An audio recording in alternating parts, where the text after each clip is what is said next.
السلام عليكم يا أهل بيت النبوة وموضع الرسالة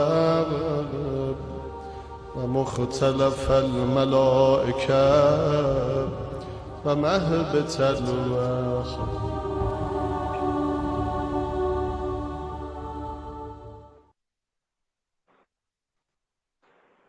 اعوذ باللہ من الشیطان اللعین الرجیم بسم اللہ الرحمن الرحیم الحمد للہ والصلاۃ علی اہلہا اما بعد فقد قال اللہ تبارک و تعالی فی محکم کتابہ المجید وفرقانہ الحمید وقولہ الحق وہو اصدق الصادقین بسم اللہ الرحمن الرحیم بقیۃ اللہ خیر لکم ان کنتم مؤمنین۔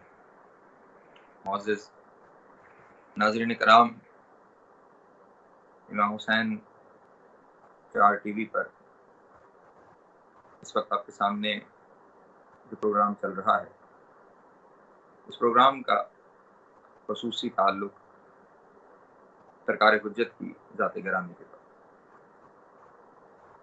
اس سے پہلے کہ میں سرکار کے بارے میں کچھ چیزیں آپ کے سامنے گزارش کروں، اپنی بات کی ابتدا یوں کرنا چاہتا ہوں کہ خداوند عالم نے جو اس کائنات کو تخلیق کیا، تو اس کائنات کے ہر ذرے میں ایک نظام ودیت کیا، اور وہ نظام یہ تھا کہ ذرے سے لے کر آفتاب تک، اور آفتاب سے لے کر کہکشاؤں تک، اور ان کہکشاؤں سے آگے بڑھ کے کلسٹرز تک، ہر ایک نظام کے لیے خداوند عالم نے ایک مرکز رکھا۔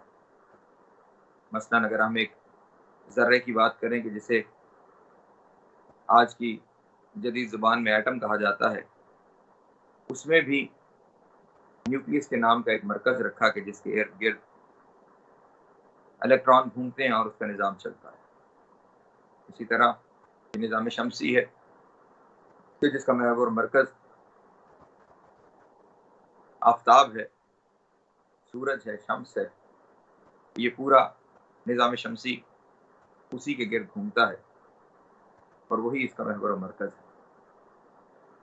اسی طرح اس نظام شمسی کے بھی، اس سورج کے بھی مرکز ہے، یہ اس کے گرد اپنا چکر مکمل کر رہا ہے۔ یعنی کائنات میں جو بھی چیز ہے، ہر ایک چیز کے لیے ایک مرکز معین کیا گیا ہے۔ اسی طرح خداوند عالم نے جو اپنی باقی تمام مخلوقات بنائی ہیں، ان تمام مخلوقات کے لیے بھی ایک مرکز بنایا ہے، اور وہ مرکز حجت خدا ہوتا ہے، وہ مرکز خلیفہ الہی ہوتا ہے، وہ مرکز ہادی وقت ہوتا ہے۔ جس طرح سے قرآن مجید نے ارشاد فرمایا وَلِكُلِّ قَوْمٍ ہاد، کہ ہم نے ہر قوم کے لیے ایک ہادی رکھا ہے۔ اس کا مطلب یہ ہوا کہ ہر قوم کے لیے وہ ہادی جو خدا کی حجت ہے وہ اس کا مرکز ہے۔ خداوند عالم نے اپنی حجتوں کا سلسلہ حضرت آدم علیہ السلام سے شروع کیا، اور پھر یہ سلسلہ مسلسل آگے بڑھتا رہا، اور ہر دور اور ہر زمانے میں ہر قوم میں خداوند عالم کی کوئی نہ کوئی حجت موجود رہی کہ جو نہ صرف دین کا مرکز تھی بلکہ انسانیت کا مرکز تھی۔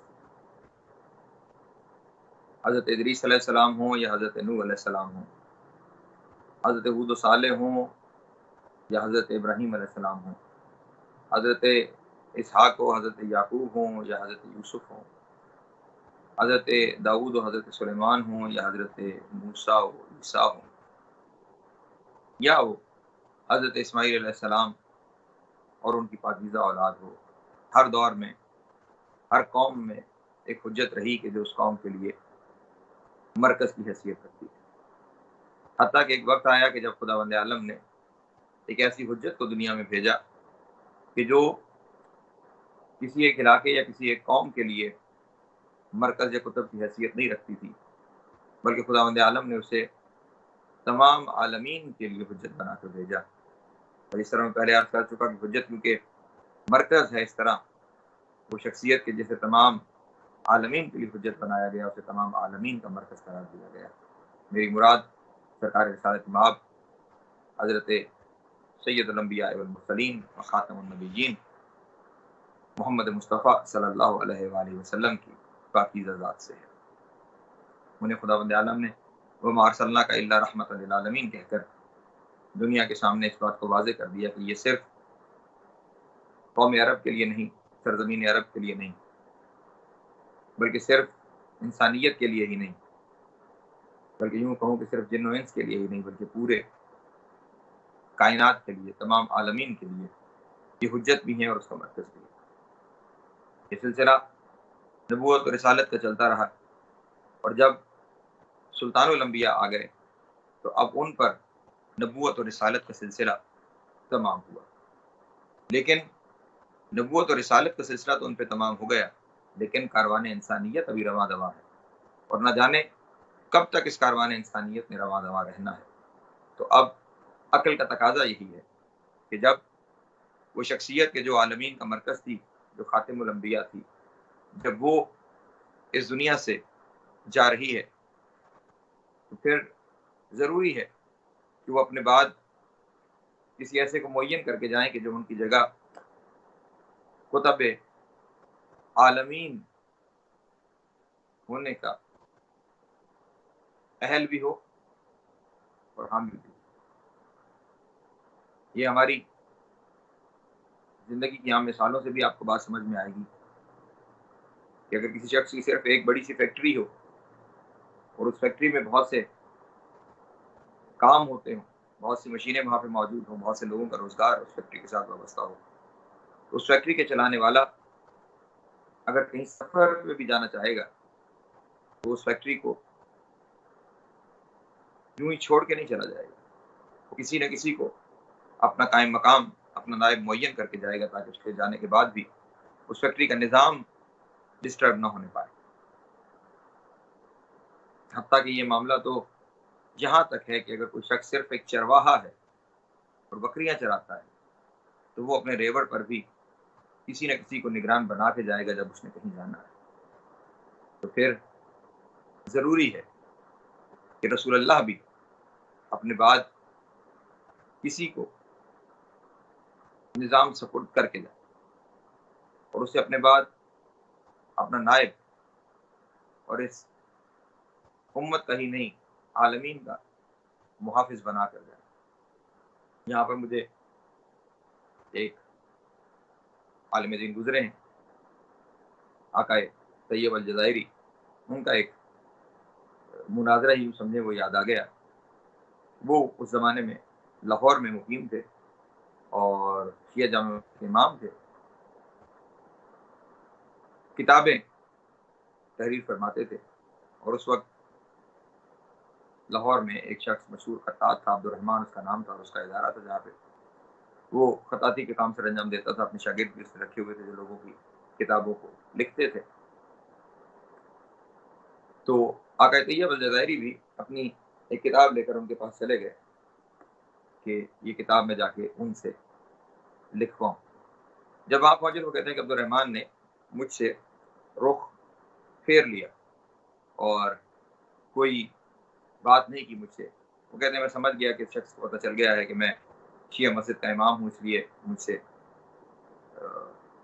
نفرت کا اظہار کر رہا ہے۔ کہتے پھر بھی میں نے سلام کیا اور میں نے اسے کہا کہ یہ میری کتاب ہے، آپ اس کتاب کو لکھ دیجئے۔ تو اس نے جواب میں کہا کہ ہم شیعوں کی کتابیں نہیں لکھتے۔ کہتے میں نے ان سے پوچھا کہ آپ شیعوں کی کتابیں کیوں نہیں لکھتے؟ تو انہوں نے کہا جناب کہ شیعہ جو ہیں وہ خدا نخواستہ صحابہ کو گالی دیتے ہیں۔ تو آقا طیب نے کہا کہ میں نے اپنی وہ کتاب ان کے سامنے رکھ کے کہا کہ یہ پوری کتاب آپ پڑھیے، صحابہ تو کجا، اس میں اگر کسی عام شخص کے لیے بھی کوئی گالی لکھی گئی ہو تو میں آپ کو مجرم ہوں، یہ کتاب آپ نہ لکھیے گا۔ تو ساتھ ہی عبد الرحمن بوکھلا کر بولے ہمیں تو آج تک یہ سمجھ نہیں آئی کہ شیعہ چاہتے کیا ہیں اور شیعہ کہتے کیا ہیں۔ اس وقت آقا طیب الجزائری نے کہا کہ کیا آج تک آپ نے کسی شیعہ سے پوچھا ہی نہیں کہ وہ کیا کہتے ہیں، کیا چاہتے ہیں، تو آپ کو کیسے پتا ہو؟ بہرحال اگر آپ چاہیں تو میں آج آپ کو بتاتا ہوں کہ ہمارے کیا عقائد ہیں اور کیا نظریات ہیں۔ تو عبد الرحمن نے کہا کہ بتائیے۔ اس وقت آقا طیب الجزائری نے کہا کہ میں آپ سے یہ سوال کرنا چاہتا ہوں کہ آپ کہاں کے رہنے والے ہیں؟ انہوں نے کہا میں سیالکوٹ کے رہنے والا ہوں اور یہاں پہ میں کام کرتا ہوں، یہ میں نے ادارہ بنا رکھا ہے جس میں کتابیں لکھی جاتی ہیں۔ تو کہا پھر اگر آپ کو کسی دن اپنے شہر آبائی شہر میں سیالکوٹ میں جانا پڑے کچھ دن کے لیے، تو آپ اپنے ادارے کے ساتھ کیا کریں گے؟ 3 ہی صورتیں ہیں، یا تو آپ ادارہ بند کر کے جائیں گے، یا آپ ادارے کے دروازے اسی طرح کھول کر چلے جائیں گے، یا یہ کہ آپ کسی کو اپنی جگہ اس ادارے کا نگران معین کر کے جائیں گے۔ اگر آپ ان میں سے کون سی صورت اختیار کریں گے؟ تو انہوں نے کہا کہ میں تیسری صورت اختیار کروں گا کہ کسی کو نگران بنا کے جاؤں گا۔ کہا آپ نے پہلی صورت اختیار کیوں نہیں کی کہ آپ ادارہ بند کر کے چلے جائیں؟ تو کہا بھیا اگر ادارہ بند کر کے چلا جاؤں تو کام کا حرج ہوگا، اور جن لوگوں سے خاص اوقات کے وعدے کر رکھے ہیں وہ یہاں پہ آئیں گے اور ہمارے ادارے کو بند پائیں گے تو برا بلا کہیں گے۔ اچھا پھر دوسری صورت کہ کھلا چھوڑ جائیے اگر ان لوگوں کے آنے کا اور برا بھلا کہنے کا آپ کو خدشہ ہے۔ کہا اگر میں ایسے ہی اس کو کھلا چھوڑ کے چلا جاؤں تو شریر آ کر نقصان پہنچائیں گے، جو یہاں پہ مخلوطیں موجود ہیں اور جو چیزیں موجود ہیں ان کو کوئی انسان نقصان پہنچا جائے گا، کوئی چور نقصان پہنچا جائے گا، اور اس نے اگر نہ نقصان پہنچایا تو کوئی جانور آ کے نقصان پہنچا جائے گا۔ تو اس لیے ضروری ہے کہ میں کسی کو اپنا نائب معین کر کے جاؤں تاکہ نہ کوئی نقصان پہنچا سکے، اور جب کوئی آنے والا اپنا مسئلہ لے کر آئے یا اپنی دی ہوئی امانت واپس لینے کے لیے ہے کہ جہاں اسے وہ امانت سپورٹ کرنے کے لیے کوئی موجود ہے۔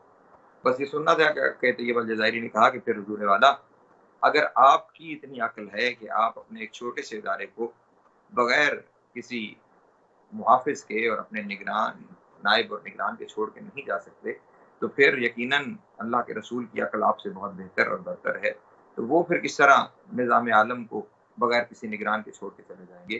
ہم مکتب اہل بیت پہ عمل کرنے والوں کا نظریہ یہی ہے کہ ہم اس بات کے قائل ہیں کہ رسول اللہ نے اپنے بعد نگران معین کیا، اور اس نگران کا نام علی ابن ابی طالب تھا، اور ایک نظام دنیا کے سامنے متعارف کروا کے گئے کہ جس نظام کا نام امامت۔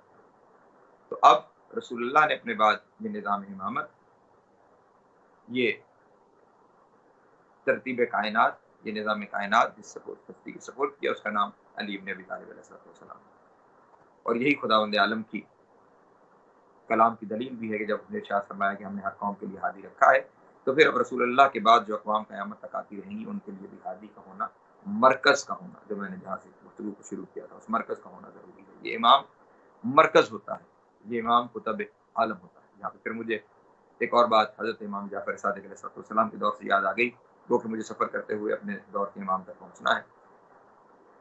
امام یہ ایک صحابی تھے، حشام، مناظرے میں بڑی معروف شخصیت۔ ایک دن بہت سارے صاحبان علم کی محفل میں امام علیہ السلام نے حشام سے کہا کہ عمرو بن عبید کے ساتھ جو تمہاری بات چیت ہوئی ہے وہ بیان کرو۔ تو اس وقت حشام نے بیان کرنا شروع کیا کہ مجھے پتہ چلا کہ مسجد کوفہ میں ایک شخص ہے اور وہاں پہ وہ مکتب اہل بیت کے خلاف خرافات بولتا ہے۔ تو کہتے ہیں کہ میں بھی ایک دن وہاں چلا گیا اور جا کے جہاں وہ مسجد میں اپنا خطبہ دے رہے تھے، لوگوں کے سوالوں کے جواب دے رہے تھے، میں ان کے سامنے جا کے بیٹھ گیا اور میں نے کہا میں بڑے دور سے سفر کر کے آیا ہوں، میرے بھی کچھ سوالات ہیں جو میں آپ کے سامنے پیش کرنا چاہتا ہوں۔ تو عمرو بن عبید نے کہا کہ ہاں بولو، کیا پوچھنا چاہتے ہو؟ تو کہتے ہیں میں نے ان سے پہلا سوال یہ کیا کہ آپ یہ بتائیے کہ کیا آپ کے پاس آنکھ ہے؟ کہتے ہیں شیخ نے مجھے کہا کہ بیٹا کیسے عجیب سوال کر رہے ہو؟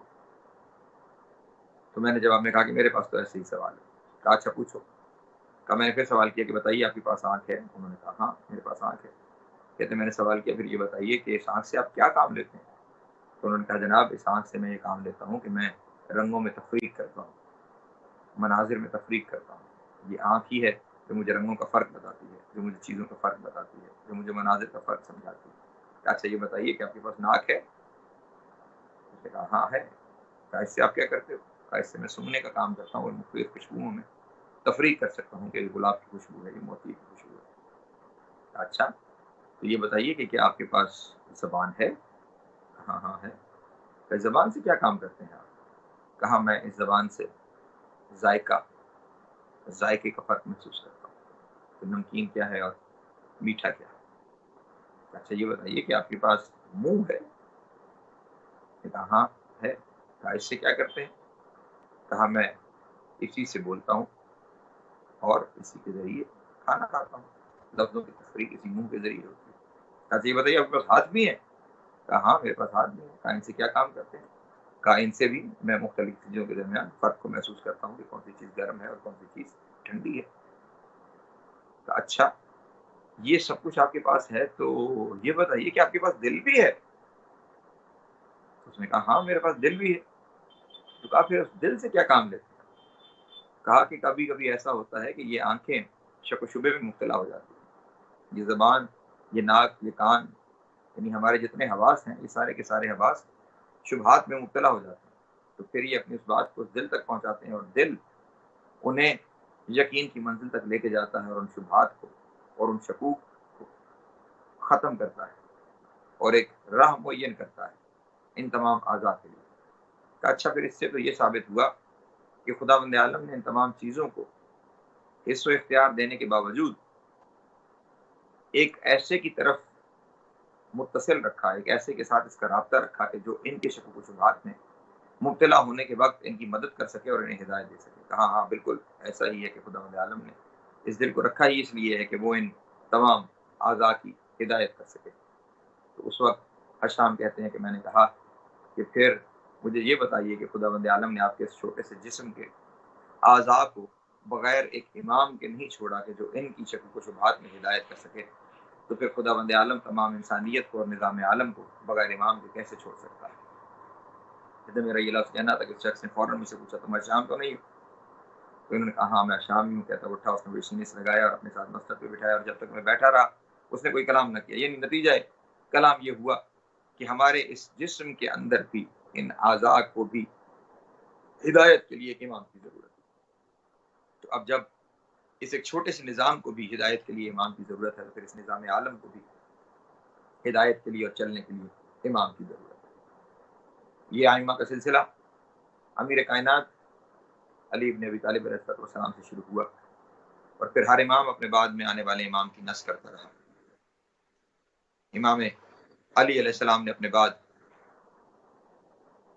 امام حسن علیہ السلام کے بارے میں نسخ فرمائی، انہوں نے امام حسین علیہ السلام کے بارے میں، انہوں نے امام علی ابن الحسین کے بارے میں، انہوں نے حضرت امام محمد باقر کے بارے میں، انہوں نے حضرت امام صادق کے بارے میں، انہوں نے حضرت امام موسیٰ کاظم کے بارے میں، انہوں نے حضرت امام علی رضا علیہ السلام کے بارے میں، انہوں نے حضرت امام محمد تقی کے بارے میں، انہوں نے حضرت امام علی نقی علیہ السلام کے بارے میں، حضرت امام علی نقی علیہ السلام نے حضرت امام حسن عسکری علیہ السلام کے بارے میں، حضرت امام حسن عسکری علیہ السلام نے سرکار امام زمانہ اجل اللہ تعالیٰ فرجہ الشریف کے بارے میں نص فرمایا۔ آج کے دور میں حجت خدا امام زمانہ حضرت امام مہدی علیہ السلام کی ذات گرامی وہی ہے جو اس وقت مرکز کائنات، جن کی وجہ سے یہ نظام عالم چل رہا ہے، اور ان کی غیبت کے بارے میں رسول خدا سے لے کر امام حسن عسکری علیہ السلام تک حجتوں نے نہ صرف پیشن گوئیاں فرمائی بلکہ جو سوالات ہوئے ان سوالات کے جوابات بھی دیے گئے۔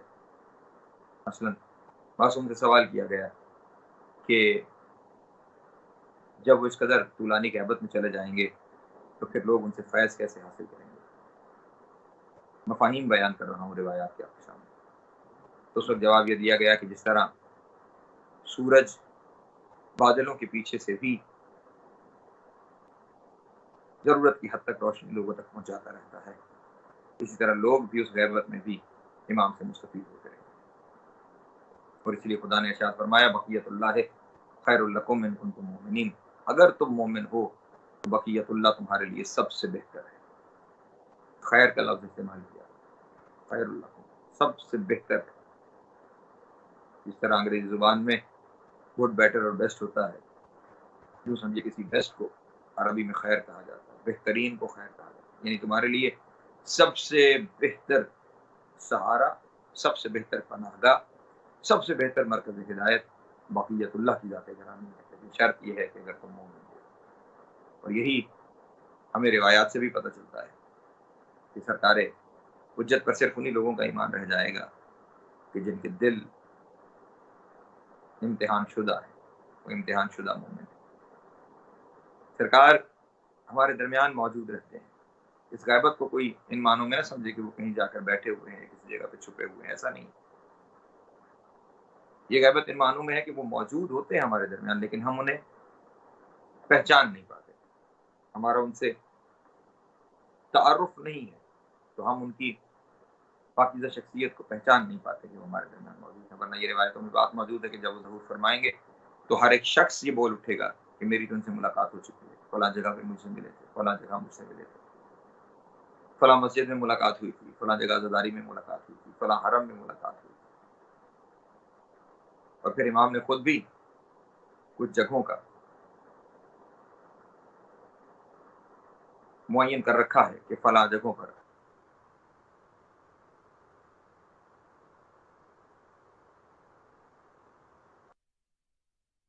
مثلا مسجد سہلا، مسجد حرم ہے، مثلا مسجد سہلا حرم ہے امام حسین علیہ السلام. یہ وہ جگہ ہیں کہ جہاں پر امام علیہ السلام کی ملاقات. میدان عرفات، عرفات سے مجھے حاجی محمد علی کا ایک واقعہ یاد آ گیا کہ جسے ایک کتاب آخری امید جہاں میں نقل کیا گیا ہے. وہ یہ فرماتے ہیں کہ میں نے بچپن سے ہی، ذرا اس بات پہ غور کیجیے گا، یہ بڑی اہم بات، کردار سازی کے لیے بڑی اہم بات. میں نے بچپن سے یہ طے کر لیا کہ میں اپنے آپ کو ہمیشہ محرمات سے محفوظ رکھوں گا. میں کوئی حرام کام کبھی سر انجام نہیں دوں گا، تاکہ کسی طرح سے اپنے امام کی توجہات حاصل کر سکوں اور امام میری طرف متوجہ ہو جائے اور مجھے اپنے امام سے ملاقات کا شرف حاصل ہے. وہ فرماتے ہیں کیونکہ مجھے روایت سے اس بات کا یقین تھا کہ امام حج کے موقع پر مکہ و مدینہ ضرور تشریف لاتے ہیں، اس لیے میں نے سلسلہ یہ شروع کیا کہ میں ہر سال حج کا قافلہ لے کر جاتا ہوں تاکہ کہیں کبھی امام سے ملاقات کی ہو. کہتے ہیں ایک سال میں جو حج کا قافلہ لے کے گیا تو میں 8 ذی الحج کی شام کو عرفات چلا گیا تاکہ کل جو حاجی جب یہاں پہ آئیں گے یوم عرفہ کے لیے جب حاجی آئیں گے تو میں ان کے لیے پہلے سے یہاں پہ انتظامات کر کے رکھوں. وہ کہتے ہیں میں نے جب میں وہاں پہ پہنچا تو کوئی آدمی دور دور تک موجود نہیں تھا سوائے چند پولیس والوں کے، وہ وہاں پہ موجود. وہ پولیس والے میرے پاس آئے اور آ کے کہنے لگے کہ وقت سے پہلے ہی تم آ گئے. تو کہتے ہیں میں نے کہا کہ میں اپنے قافلے والوں کے کچھ انتظامات کے لیے پہلے آ گیا ہوں. تو انہوں نے کہا کہ تمہیں اس سے ڈر نہیں لگتا کہ یہاں پہ چور تمہیں نقصان پہنچائیں گے؟ اب تم اپنے مال کی، اپنی چیزوں کی خود ہی حفاظت کرنا، ہماری طرف سے کوئی ذمہ داری نہیں. کہتے ہیں کہ پولیس والے چلے گئے، میں نے خیمہ لگا لیا. کہتے کچھ وقت گزرا کہ مجھے خیموں کے باہر قدموں کی آہٹ سنائی. کہتے جیسے ہی مجھے قدموں کی آہٹ سنائی دی، میں خیمے کے باہر گیا تو میں نے کیا دیکھا کہ خوبرو شخصیت کے جن کے سر پہ سبز رومال ہے، اور سبز رومال کو دیکھ کے مجھے سمجھ آ گئی کہ یقیناً یہ سید ہیں. کہتے میں نے سلام عرض کیا اور انہوں نے جواب دینے کے بعد کہا کہ حاجی محمد علی اجازت دیتے ہو کہ کیا میں تمہارے خیمے کے اندر آ جاؤں؟ کہتے ہیں ہاں.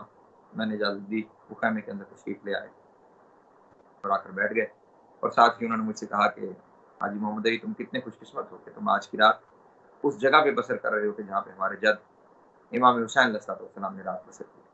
کہتے ہیں میں نے ان سے پوچھا کہ یہ فرمائیے کہ آج کی رات کا سب سے افضل عمل کون سا ہے؟ تو انہوں نے ارشاد فرمایا کہ 2 رکعت نماز ادا کرو اور ہر رکعت میں الحمد کے بعد 11 دفعہ سورہ اخلاص کی تلاوت. کہتے ہیں یہ کہنے کے بعد خود بھی نماز میں مشغول ہو گئے اور میں نے بھی وہ نماز ادا کی. جب میں نماز ختم کر چکا اور وہ بھی نماز ختم کر چکے تو میں نے دیکھا کہ وہ ایک دعا پڑھ رہے ہیں جو انتہائی خوشی و بلیغ ہے اور میرے دل میں اتر چلی جا رہی ہے. کہتے ہیں جب دعا اختتام پذیر ہو گئی تو میں نے ان سے پوچھا کہ اپنا نام کیا ہے؟ تو انہوں نے فرمایا میرا نام سید مہدی ہے اور میرے والد کا نام سید حسن ہے. اور کہتے ہیں ساتھ ہی انہوں نے مجھے 100 ریال دیے اور 100 ریال دے کے یہ کہا کہ میرے والد کی جانب سے ایک عمرہ تم ضرور کرنا. کہتے ہیں میں نے ساتھ ہی ان سے یہ سوال کر لیا کہ سید جلیل کیا آپ یہ بتا سکتے ہیں کہ اس وقت امام زمانہ کہاں ہوں گے؟ کہتے ہیں کہ سید جلیل نے کہا کہ اس وقت امام زمانہ خیمے میں موجود. حاجی علی کو پھر بھی سمجھ نہیں آئی کہ کس خیمے کی بات ہو رہی ہے. کہتے ہیں کہ پھر میں نے پوچھا کہ کیا کوئی ایسی جگہ آپ بتا سکتے ہیں کہ جہاں امام ضرور تشریف لائیں گے؟ کہا ہاں سر، کل تم لوگ ایک مجلس بپا کرو گے، اس مجلس میں حضرت عباس کا ذکر کرو اور امام زمانہ جہاں حضرت عباس کا ذکر ہو وہاں ضرور تشریف لے کر آئے.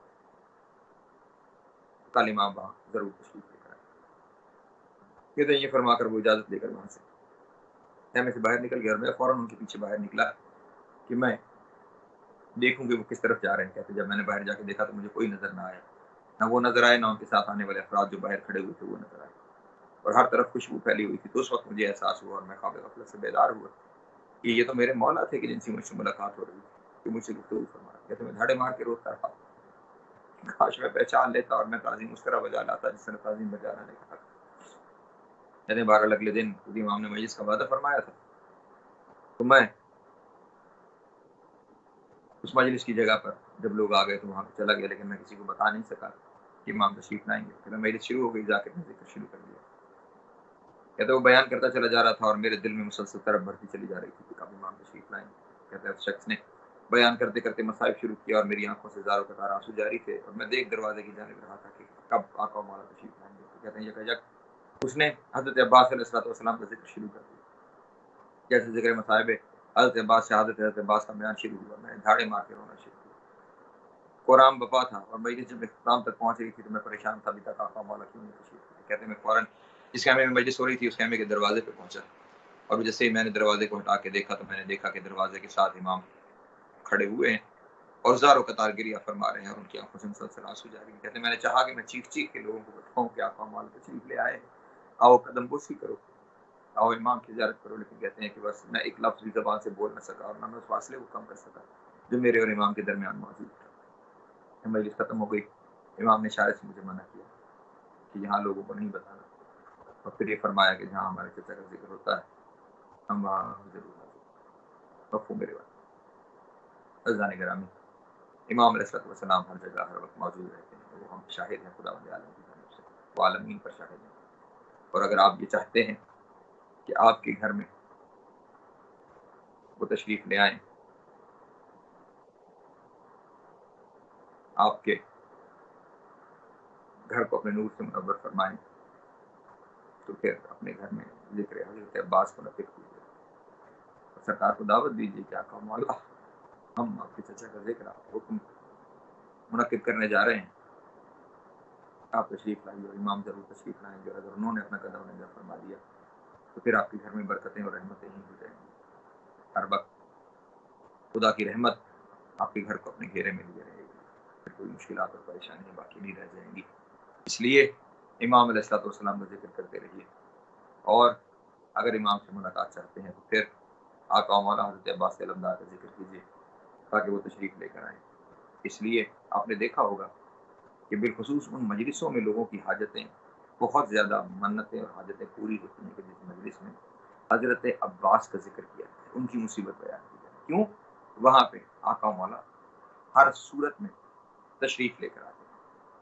تو جو حضرت عباس کے ذکر میں تشریف لے کے آتے ہیں تو یقیناً حضرت عباس علیہ السلام کے جہاں علم نصب ہوں تو وہاں پہ بھی امام علیہ السلام کا کرم رکھا ہوگا اور وہاں پہ بھی تشریف لاتے ہوں گے. بس حضرت عباس سے متمسک رہیے تاکہ ان کے ذریعے آپ امام زمانہ سے متمسک رہیں. خداوند عالم آپ تمام حضرات کی توفیقات میں اضافہ فرمائیں اور آپ کو اپنے امام کی معرفت نصیب فرمائیں اور ان کا قرب نصیب فرمائیں. وما علینا الا البلاغ. السلام علیکم ورحمۃ اللہ وبرکاتہ.